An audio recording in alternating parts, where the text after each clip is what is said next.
This is a beginning point. This is the beginning of the rest of my life.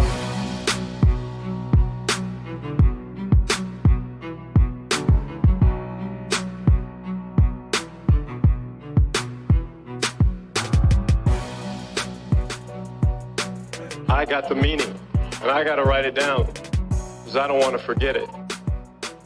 Just win, baby.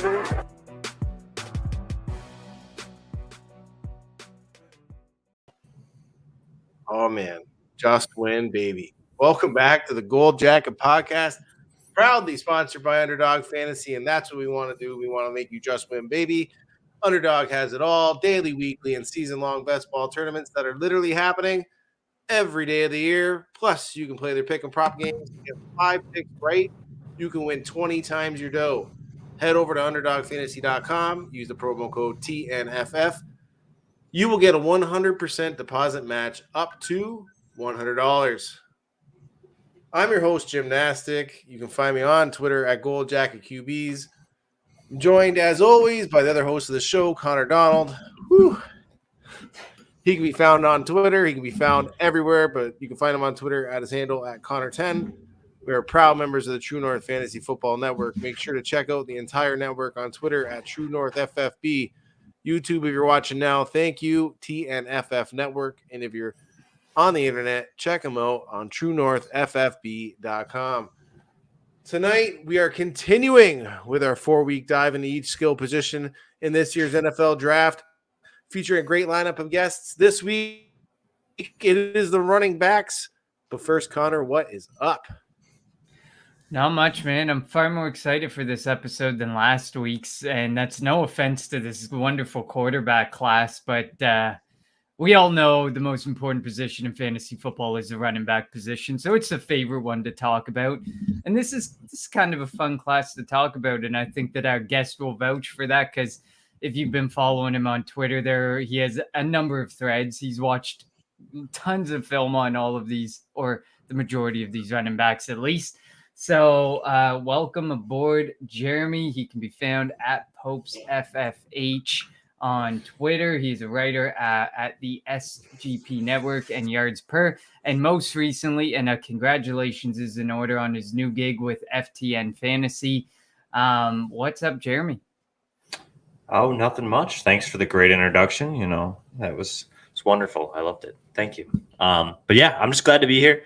Definitely excited to talk about the running back class, like you'd mentioned. I think it's a fun class. It's not, super loaded. It's probably not the best you wish for, but I think it's a fun class to talk about. I think there's a lot of disparity between everybody once you get outside the top couple. There's a lot of different opinions, and it's fun to just talk to different people and get the ideas and see what they're seeing versus how you view it or whatnot in it. I think it's a fun class to talk about, like you'd said. So I'm excited. I'm ready to wind this up. Agreed. I don't think I've watched as many as you. I think I've watched 15 maybe of the running backs, and I'm still not fully there on some of the guys that people are kind of hyping up, like Abram Smith and Keontae Ingram and stuff. So haven't seen them, so I'm not fully able to talk about them, but I'm sure you'll be able to talk about some of these names. But like you said, it is a fun class. It's a different class. And at the end of the day, I think there's going to be a lot more misses than hits. I think these guys fit a very specific mold. And we're at that point where we're kind of just hyping people up for the sake of hyping people up and talking about people, like you said. But let's dive into it, because we want to hit on as many names as possible. But let's start out with the basic. What do you look for in a running back coming out of college for NFL fantasy? We know that it's different for probably the NFL teams watching, but for you watching, what do you see that says, yeah, this guy's going to be something for fantasy? I think you have to kind of address it independently. I obviously you have your lead guys that you're looking for, and that's your go-to, this guy's going to be real good. A guy that's got good size. Usually the 200-pound benchmark is an important thing. I know a lot of people it's always oh, they don't have to weigh a certain amount, but 200 pounds, there's really a crazy statistic out there that they have to be 200 pounds to be a good lead, NFL type running back, which just leads to fantasy success. The more you're on the field, the more that you're going to get those opportunities. So there's definitely that you want to look for is just size in general, but also like you're kind of just looking at what role, at least this is how I do it. I look at what role they're forecast to play, like, so James Cook, like, yeah, he's not crazy. Like, he's not that 200-pound. He's not like he's a good runner of the football, but he's not like the best. But like, I forecast him to be a pass catching back, and he does that really well. So like, he's going to be good probably for fantasy, So like, you got to try and kind of key in what you think their role could be at the next level. At least that's how I go about it, and figure out like, okay, are they good at that specific part of that role? Because a lot of these guys, I know we're going to touch on it a little bit, but like nowadays, you're not seeing too many like workhorse lead backs. So wanting to find that, like, there's not many spots for those guys to land. Like, they're going to get a certain role. So as long as they can excel in that certain role, and that role is successful for scoring fantasy points, then that's where I kind of like go with that route. Agreed. I like that answer. What do you want to say, Jim? Yeah, no, I just wanted to, that was a pretty good segue there, because with the lack of the lead back and with the shift in the running back landscape to the split backfields, or the RBBCs become more prominent, we were wondering what should fantasy managers actually be looking for when deciding which types of backs should be taken in certain situations. Is there a type of back you would lean towards? So the the by committee type running backs it's tough. It depends on the league. So if you're playing in a PPR league, honestly, any of these guys that are a third down pass catching back are valuable.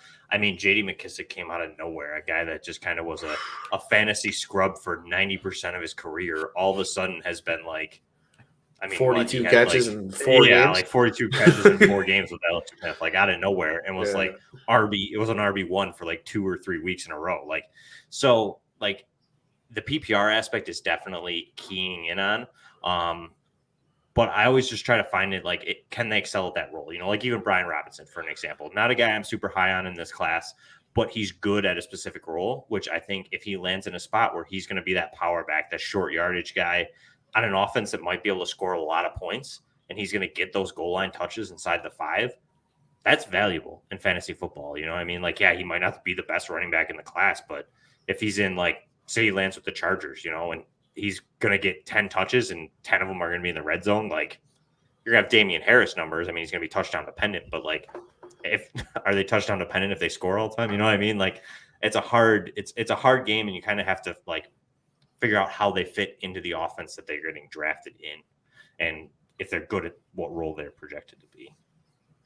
Yeah, I definitely like that take, because I think it's really true. And I think that's what's going to differentiate a lot of the fantasy players this year is who did you watch that fits that role and does that role extremely well. Because if you go out there and you take Brian Robinson as your every down workhorse back and you say, this is my guy, you're probably, like you said, going to be pretty disappointed in that regard. I mean, there are some people who like a lot of other guys, and they look at a lot of guys and they say, yeah, this guy can do a lot of things. This guy can do it all. But you also have to look at the landscape in regards to like what availability of jobs is there. I mean, we look at the landscape right now, and we're going to talk about it here in a couple minutes, but like, there's not a lot of jobs where you're guaranteed 200 plus touches in the NFL right now. If any, really, there's like very minimal. And the ones that are there are the same ones that come up year over year that we end up disappointed by what the team ends up choosing. Buffalo seems to be the hot button topic year over year over year, because there's such a great offense that has a putrid running game. So why not get this good running back? But they've never had to invest the capital there. So I really like the point that you made there about finding the ones that are good at what they do instead of looking at everyone as can they do it all, because there's very few in this class that can do it all. And I think when we hit on it, I think it's mainly 2, I want to say, that could do it all for you. You could debate 3 or 4, but I mean, otherwise it's figuring out where those what these guys are really good at and what they're going to be able to help you with on your roster and what your needs are. But with that in mind, what are your thoughts on favorite landing spots? I guess I mentioned one that everybody loves and brings to the forefront, but what's another one besides Buffalo, if you think Buffalo? I do think Buffalo. I'm a Bills fan. If you can't tell by everything around you in the screen. But I really don't know if they invest. I kind of have them pegged maybe taking one at the end of the second round. I don't think they're going to take one in the first round. There's just too much of a need at like corner. So I would say the Bills are a favorite landing spot, like you mentioned, just pure high-powered offense. But I really like Seattle. I think Seattle could be a spot that you could get a workhorse in. I think Houston is an option. They definitely need some help at the running back position. Atlanta is obviously one again this year to see maybe they take somebody at least at some type of level to at least have a shot at something. And I know some people have been hating me, and I love Javonte Williams, so nobody kill me over this. But like, I really think Denver might take another one if they miss out on Melvin Gordon, just because of Nathaniel Hackett's like resume. You know, like he has always been a two running back system, and I don't think they're like just totally sold on Mike Boone. So I mean, maybe they are, maybe I don't know, but I just feel like there might be an addition there. Like I think Javonte Williams still sees a majority of the carries. I just think that he's not going to get. I don't think he's going to be like 100%. He's not going to get the Barkley workload. He's not going to get that workload that we're all like thirsting for, just because of the way that Hackett's always ran his offense. So I think that's like kind of like a dark horse, but I like the spot too, depending on what role they get. Like if they get like a receiving back, I think that could kind of be a nice spot to be with Russell Wilson. I agree, because I think that the thing there is Melvin Gordon and Javonte Williams were so similar that they were kind of forced to literally go 50-50. Literally 1 week you'd see a guy with 15 touches and it skewed like 8 rushes, 7 catches. And the next week, the other guy would get that workload instead. And they basically took turns swapping a 50-50 workload, despite how effective and efficient each of them were.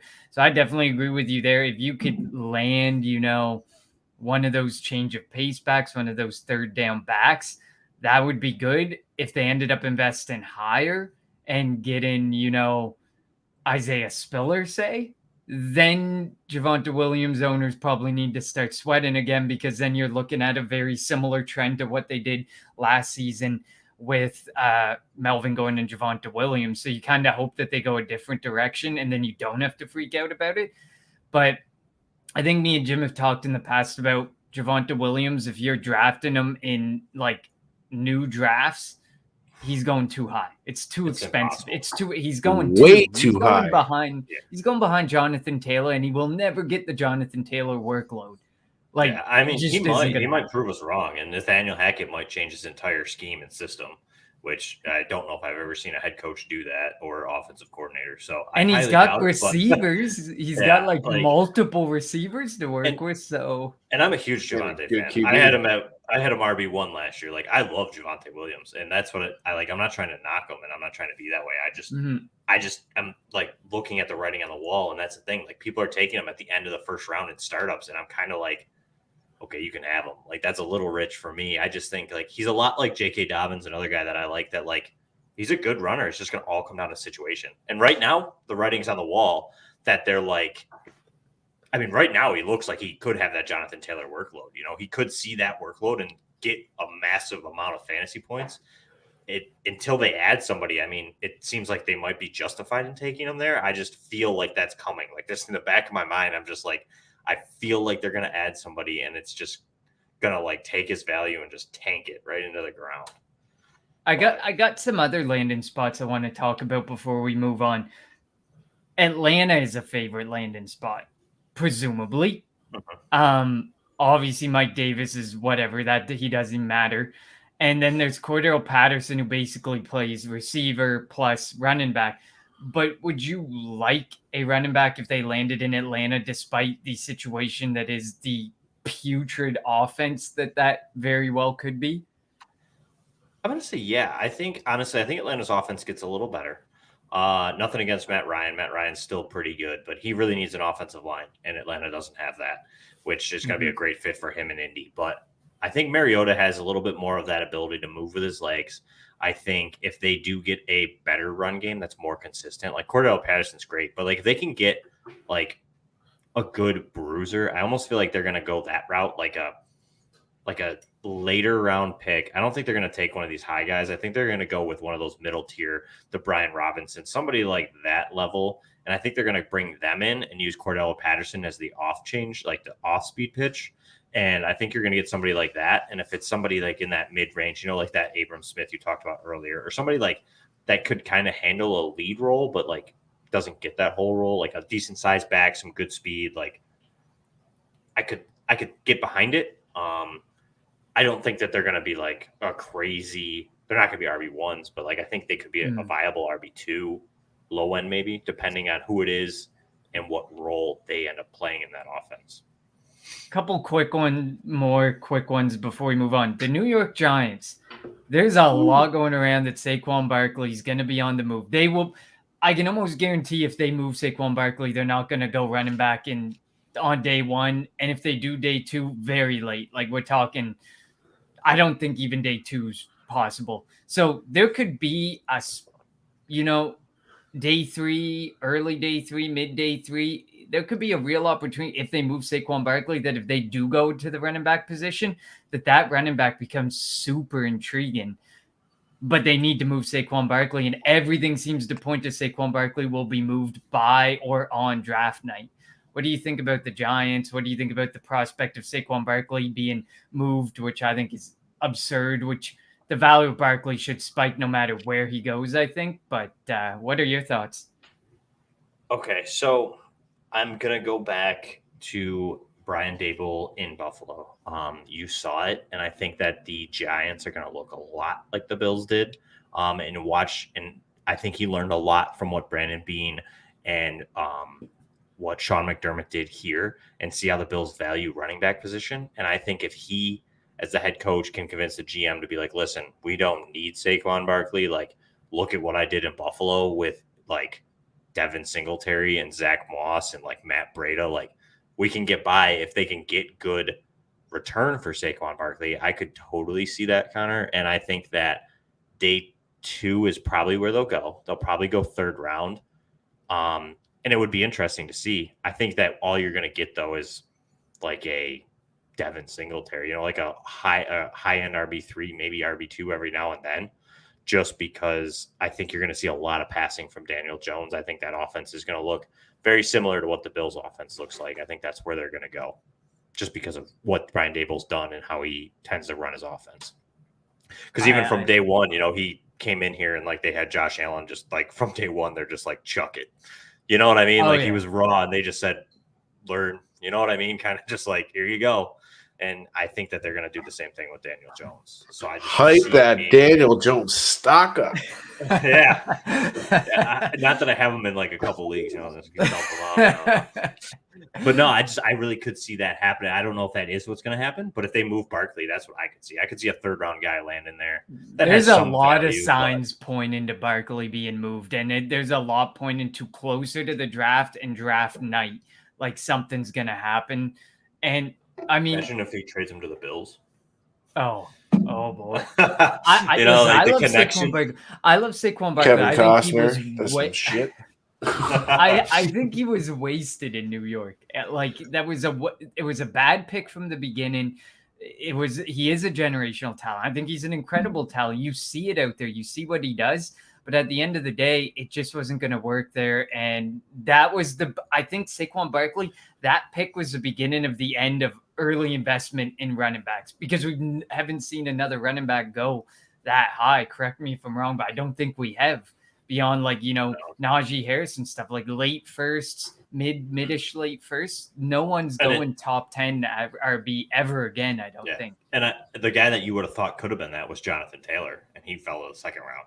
In that draft class. So it's like looking at a prospect wise. He sure did fall that second round, didn't he? Jonathan Taylor was prospect wise, you could argue is just as good as Barkley, and then like a guy in Najee Harris and Travis Etienne, who I wouldn't have ever had in the same level, just kind of went in the first round. So it's crazy to figure out how that they value the position, and I don't know. One last landing spot before we move on, and I'll let Jim ask the next question. Arizona. Do you have any I intrigue love in Zona. Arizona? Because I don't know about Eno Benjamin. The investment's dirt cheap. There's a lot of running backs who can do what Eno can do, and there's a lot of running backs who can be perfect complements from this class for James Conner, who can do what Chase Edmonds did, perhaps more effectively. Who knows? But at this point, does it not become a very intriguing spot because they're invested deeply in a guy who does have an injury history, who is not going to be able to foot this massive workload that people think James Conner is going to foot this year? What's your thoughts on Arizona? Arizona's really nice, depending on who it is. Again, honestly, like James Cook to Arizona just seems so nice. Kind of James reminds me a Cook's little nice. bit of like what Chase Edmonds could do. I just don't know if Arizona's gonna spend it. They just need so much else everywhere.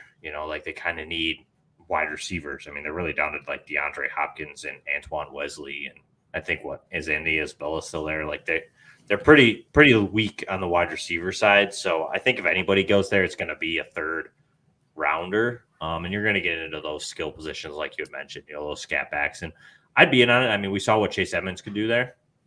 So yeah, I like it. And I agree. I think that the players who should be worried about their jobs in the NFL right now are like those backup running backs. Like that's what I think you're going to get out of this class is a lot of these like pretty good backup running backs / role playing running backs that you're going to start seeing get phased out. Like Eno Benjamin, like you said right there, like he had his shot. I mean, he got some work, but like they could easily come in here and grab a guy like Tyler Beatty or Tyler Goodson or Jerron Ely, like someone who's very similar to what he is and just go youth, and a little bit cheaper probably depending on where they get them and move on, so.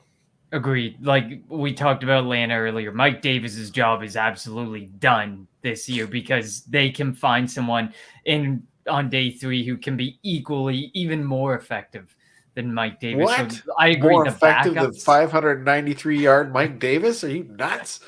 Come on. Guy's Have you awesome. seen his quad? but the quads, the quad. Wait until quad season this year. It's always fun. We would Then gamble AJ on who the Dillon's stock quads will are going to fucking be. skyrocket when that guy gets back in shorts. I wonder who the rookie is going to be for quad season this year.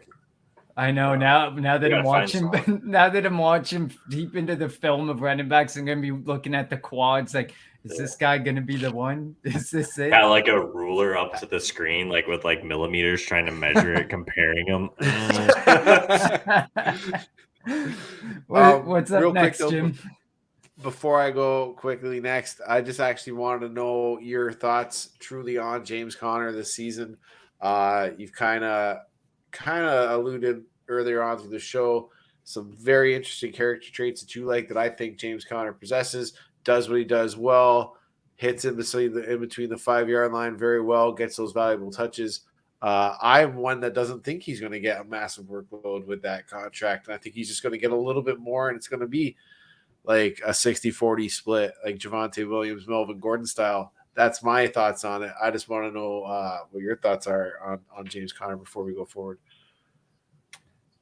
I would agree. I don't think they're really ready to give him the keys. I think, well, here's what I think is going to happen. I think they're going to give him a shot in the beginning. I think he'll get a majority workload.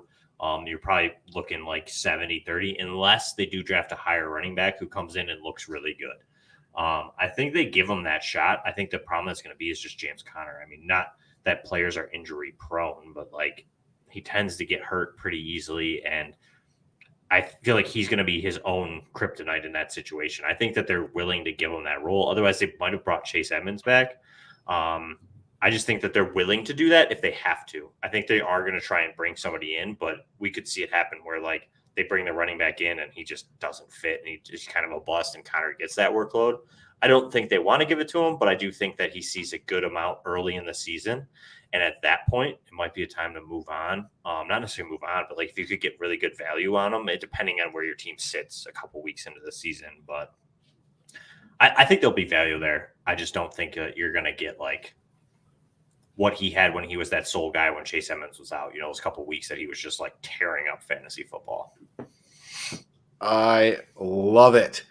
So continuing on with our questioning, I'm going to go skip right ahead straight to 5. And it feels like Breece Hall, Kenneth Walker, they are the tier, and then it is everybody else. We want to know here at the Gold Jacket Podcast, how significant is the gap for you between those two? Is there a gap between Hall and Walker and then the rest? Or like, is it Hall and Walker in that tier for you as well, and then the rest? And how big of a gap is it? So I personally have Hall, Walker, and Spiller all kind of in the same gap or like same tier. But they're not like there's also like mini tiers in there. Like Breece Hall's 1-1. Like there's nothing going else there. So I mean you could break them up. I just hate to break up my tiers into like 8s. So like they're kind of just in the same tier because I think they all could become very viable lead backs who could do everything. Isaiah Spiller, it just needs a little bit more work. He has the traits, he has the tools. He's not overly fast, but like I think he could become a lead back at the NFL level, just given a year or two of seasoning.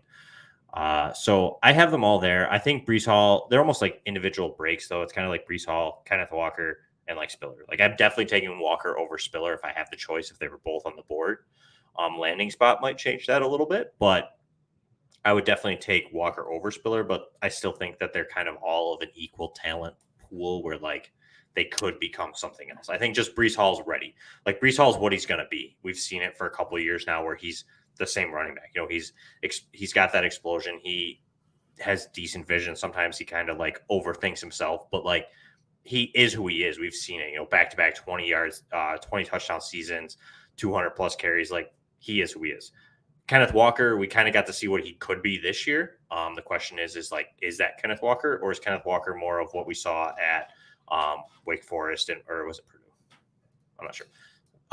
Where what he saw in his sophomore season and etc. So like, which one are we going to get? So there's a little bit more of a boom bust factor there for me with Kenneth Walker, but I think that his high end potential could be higher than Breece Hall's actually, just because of he's a little bit more elusive in the open field. So I just am going to lean towards the guy who we've seen do it for a couple of years and just kind of looks the part more so to me than Kenneth Walker. I like that. I especially like that you still have Spiller up there because I do think part of, you know, the getting bored waiting for the draft to come is that people are beating Isaiah Spiller down because of his 40 time. After watching 4 games of film, if you watched Isaiah Spiller's film and you said this is a 4.4 guy, we're not watching the same Isaiah Spiller. Yeah. Like you need to know if you were watching the film, this guy wasn't going to go and light the world on fire like Kenneth Walker or Breece Hall or some of these other running backs who put up those low 4.4 times. You knew by watching the film, he didn't break away. He didn't have the long speed. He didn't really have the initial burst, but he's a really good running back. He's good at what he does and he's going to get you yards. He's a good pass catcher, a decent pass catcher. So there's lots to like about Spiller. I think people are really overthinking Isaiah Spiller more than they have to.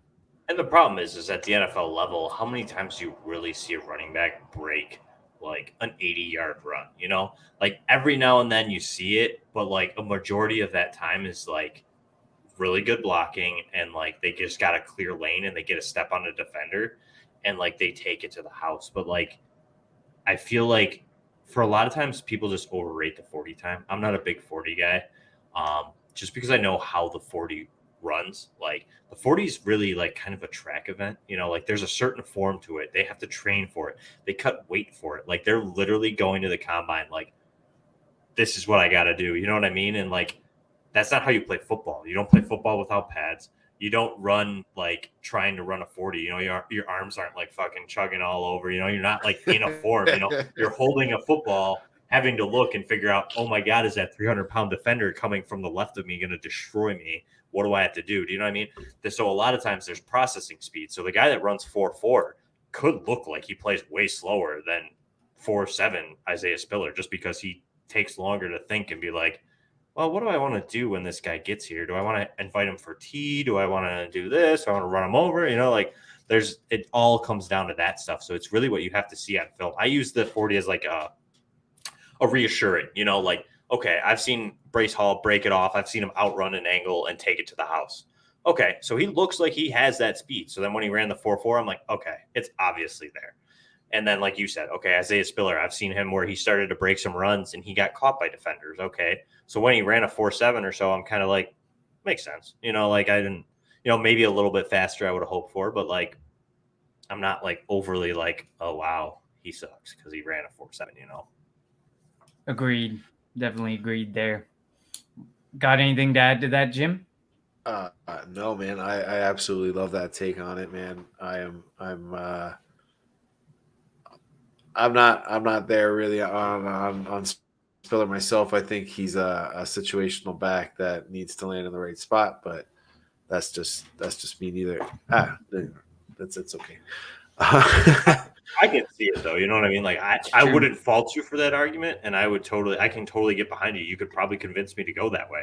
I agree with you though. Like, Hall's 101 for me. Like it's Breece Hall, and then for me, I'm lucky if I can get Kenneth Walker at 106. I consider myself very, very blessed, and thank you, league mates. And then, I mean, again, if I had to choose between if Kenneth Walker's gone, then for value, I get Spiller because you can trade him to my league mates, I think. But there is another back that I think that I would like. But again, he's also situational, so it doesn't matter.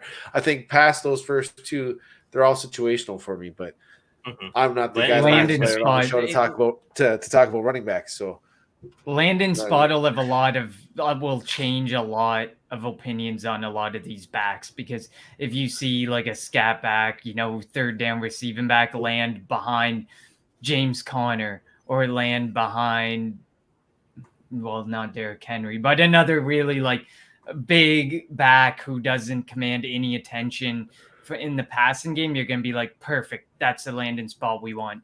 Isaiah Spiller, say if he lands in Atlanta, you're probably sitting there. You're probably like, yeah, let's get behind that. He's going to probably be their 3 down back there, maybe share some time with Cordell Patterson. But say he ends up in Miami, then you're sitting there and you're like, well, damn, this is going to be something situational. This could be like James Conner and Chase Edmonds all over again. Like, yeah, Miami's like in an all avoid zone right now. It's an abyss. Like you said, like if he goes to Arizona, like I'm all up for him. Then, like if he goes to an Arizona type of offense, like that's wide open for his skill set, I think. So that's just me. Before going forward, why don't we take a listen from our sponsors? Here at the Gold Jacket Podcast, we take family very seriously. We know that family doesn't always stop at the bloodline. It's a word that ensures trust. It's a word that, well, around here, means that I know that I can count on you to have my back.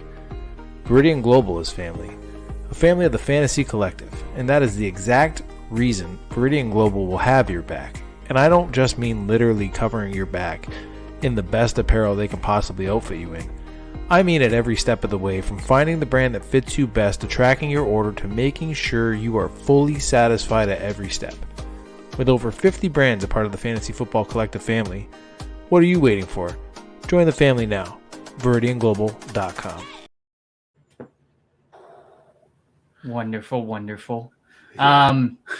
Next one I got, and this one might be a tough one. Overrated running back prospect. This time of year really gets the overrated going, so this could be a tough one. I could pick kind of a lot. I'm also like a hater of a lot of the guys that a lot of people like, and it kind of like starts to make me second guess myself sometimes. This show, we welcome rants, and you go on tangents, brother. Like fucking, you let them spill. Here's one. I'll go with this guy, and it's probably gonna like peeve a lot of people off. But Dameon Pierce, I personally just can't get behind Dameon Pierce. There's a lot of people who love him and a lot of people that I respect and like trust their opinion that like Dameon Pierce, but I just haven't seen it like myself from him. Like I get the argument of like Florida was bad. Like he had no help. Like it was a bad offense. He was poorly used and he has all this talent. Like I just didn't see it. I don't see the speed. I mean, he's powerful. He's gritty. I mean, he'll run you over. He'll play without a helmet on. I mean, there's that clip that I've seen that he did that. It's just kind of like one of those things that I just can't get behind him because I don't know. I haven't seen it. I mean, I think his top was what, 500 yards. I think he had, right? I'm not 100% sure. But I just can't get behind what these people are seeing. I mean, you could argue, I mean, he has great size, but like he's everything that a fantasy prospect that we always go against. Like he's a senior. That's a big deal. You know, the late declares, like we never really loved that at the running back position, but people are kind of like ignoring it and just being like going with his overall build. But sorry, I'm just looking up to see so I don't miss. Yeah. So his top was 517 last year. I mean, it was on 87 carries. So I mean, he had a pretty good yards per carry, but like,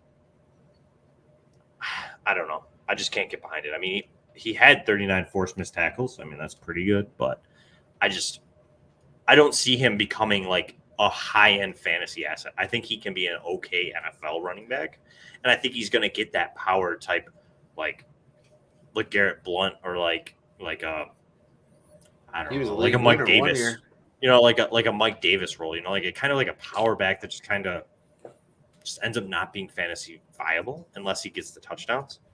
So, and I just don't see it. You know, there's like no explosion. You know, he has like 9 runs of 15 yards or more, and that's not a lot in this class. There's a lot of guys that have a lot more explosiveness in like the breakaway game to it. So I like that one. It's a good one. I do. I like Dameon Pierce, but I do also like the point that you made about he's a senior. There's actually a lot of older running backs coming out of this class, and I don't think a lot of people look at the age when talking about some of these guys, because you got like, usually you're looking at, so Breece Hall is going to be 21 when he takes his first snap in the NFL. There's guys like Zamir White, who's going to be 24. There's guys like Brian Robinson, who's going to be 23 when they take their first snap in the NFL. Like, these are a lot older than we would traditionally be looking at going after, which is really weird because usually you got a lot more people going after if he's 20, 21, you know, that's the age we want. That's the type of maximum ability to get the tread on the tires there if they're younger. So I like the point that you made about Dameon Pierce because he is 20. He is going to be 23 when he takes his, well, he'll be 22. He just turned 22.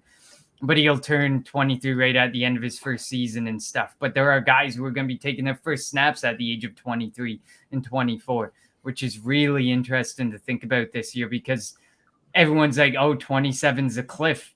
And instead of taking the guy that you might get 5 or 6 years out of, there's people that are staring down guys who they might get 3 years before that cliff. And it's like, this is interesting. I like to see where this situation's going now because you're the guy who goes to Twitter and vouches for the 27-year-old guy, but now you're screaming and waving, draft this 23, 24-year-old at a value.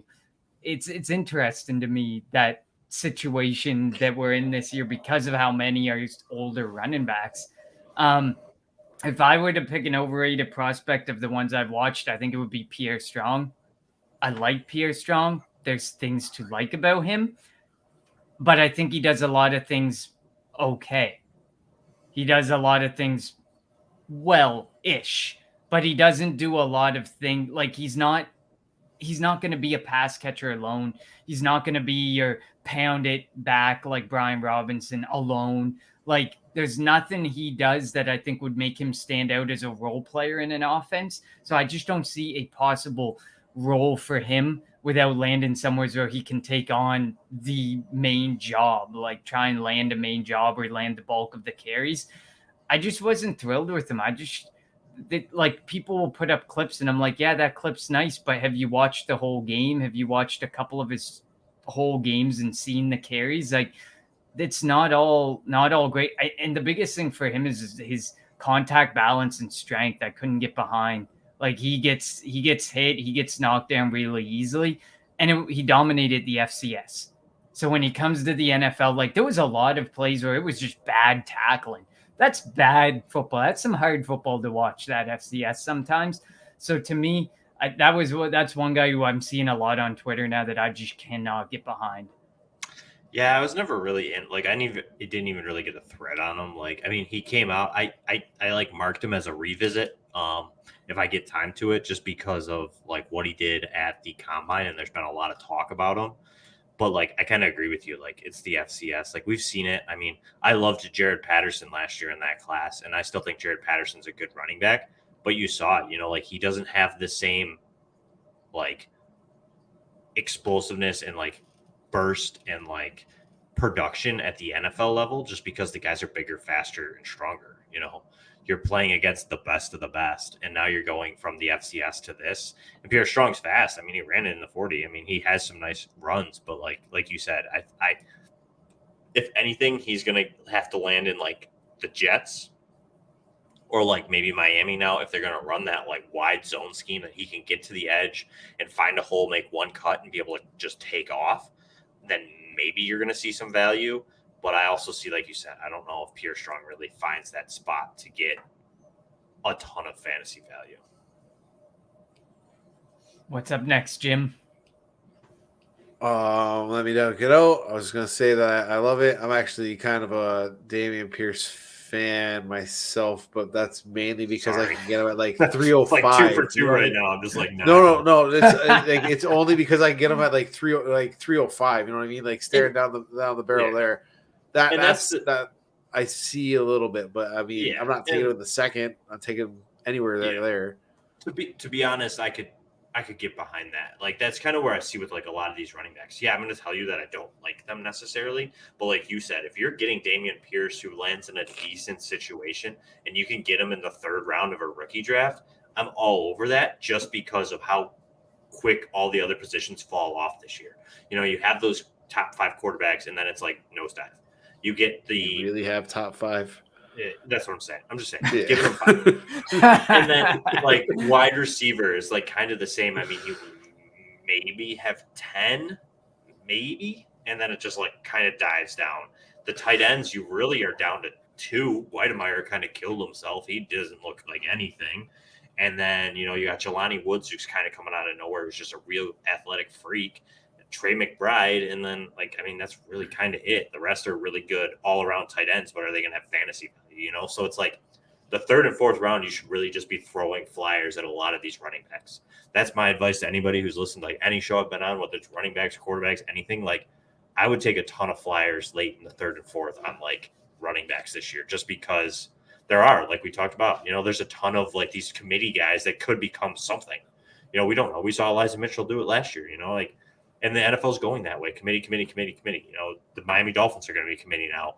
San Francisco's the committee. You have the Bills are kind of a committee. Like the Jets are going to be it. Like the Chargers were using a committee with Larry Roundtree and Josh Kelly when they have Austin Eckler. You know what I mean? Like the Broncos were like everybody had some type of committee. The Chiefs, like they're just kind of that's the way the NFL's going. So like I'd take a shot on one of these guys. I love that point because you have a high – teams keep less running backs than they do wide receivers. You have a lot better chance at hitting when a guy is competing with one other back or 2 other backs for those touches and he becomes more effective than trying to usurp a wide receiver 1 and 2 who are established. Like maybe say you land in the LA Chargers, for example. There's no way you are taking over Keenan Allen or Mike Williams.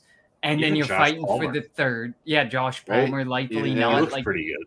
You're fighting for those touches. Like that's the thing with the wide receivers. There's some wide receivers you can sit there, but like I agree with you.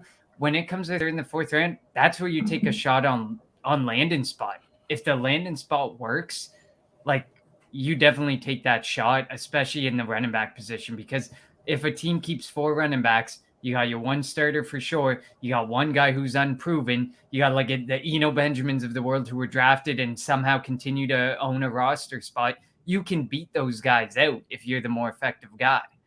Whereas the wide receivers, it's a lot harder to climb that totem pole and to get there, especially when you're saying there's not really a Jamar Chase, a Justin Jefferson. So if there isn't really one of those guys, so the top tier is a wide receiver too. That's like the top guys. Garrett Wilson, Drake London, and those guys could be a wide receiver too if they hit their ceiling. And then after that, where do the rest of these guys land is the big question. So I really like the point that you made there. Slow down especially there, on taking Connor. shots. Wide receivers are next week. Come I know. on. I will hold my thoughts, but pause for thought there. But what's up next, Jim? We are interested in knowing about a prospect that people need to be talking more about. Who's not in people's mouths enough? Which one do you guys want? I got like a list. Hey, split them all, bud. Whatever one I'm going to you go want. with my guy. I'm going to go with Kevin Harris just because I can't talk about him enough. I talked about him yesterday on a different podcast, and I just like everything that is Kevin Harris. He's going very underrated. He had a back injury in between 2020 and 2021 season. So this year he got off to a real slow start. He wasn't fully healthy. He was still rehabbing that injury. And his film from this year looks kind of really bad. I'm not going to lie. Like, it doesn't look explosive. He kind of looks like meh. But if you do watch the bowl game, that's kind of Kevin Harris. That's what Kevin Harris was in 2020. If you go back and watch that tape, he had 1,100 yards, 15 touchdowns on 185 carries for South Carolina. He also had 21 receptions for like 150 yards. So he's kind of a bigger back. He has that size. He's plus 200 some pounds. He's over 5'10", and he is kind of a guy that can do it all. You know, like in 2021, he only had 23 forced missed tackles. So like it wasn't there, but like he did have 6 runs of 15 plus. So it wasn't a lot, but again, that explosiveness he lost in this past season. If you go back to 2021, you can watch a lot of games where he just runs away from guys, like 90-yard runs, and he just takes off against. There's one against Vanderbilt that he literally just hits a hole and he's just gone, and he's shot out of a cannon and nobody can catch him. So I think the speed is there. I think it just was an injury issue this year. And that's what's kind of helped him go down, especially a lot of guys that don't necessarily watch tape. If they're looking at numbers, Kevin Harris is like, okay, he had a junior year of 1,100 yards. In his senior year, he got outplayed by somebody and had 500 yards or 600 yards. Like, what's going on? And they're immediately off of that, you know. But if they don't take that time to look, which I did just because I've had a lot of Kevin Harris and I loved him coming into the season, that like, oh, he had a back injury, and like that's probably why he wasn't what he was the year before. So I'm just in on him. I think he can become a lead back. Like, if this is a guy that could fall 3rd round, lands in Atlanta like we're talking, and he could literally take the lead role. You know what I mean? Like, he could be that guy that comes out and kind of has that Elijah Mitchell ascent and gets that perfect landing spot and takes over for someone. Even Arizona, you know, he could land in Arizona, maybe as a timeshare with Connor. Connor goes down and he could win the job, you know what I mean? And they could move on from Connor next year. Maybe not this year, but next year. And he's still young. He is a junior declare. So, like, there's age there on his side. And there's a lot. I just like him. He's kind of that prototypical size, kind of running back that I just like. Like, that's my size and build, and the vision and the way that he plays the game is kind of how I like it. I like that one. I kind of alluded to the next question. I want to ask you something. Do you know how he hurt his back?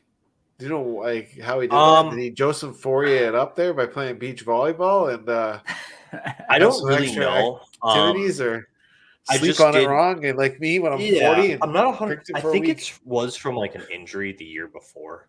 I think he did kind of get hurt or tweak something in 2021 or 2020.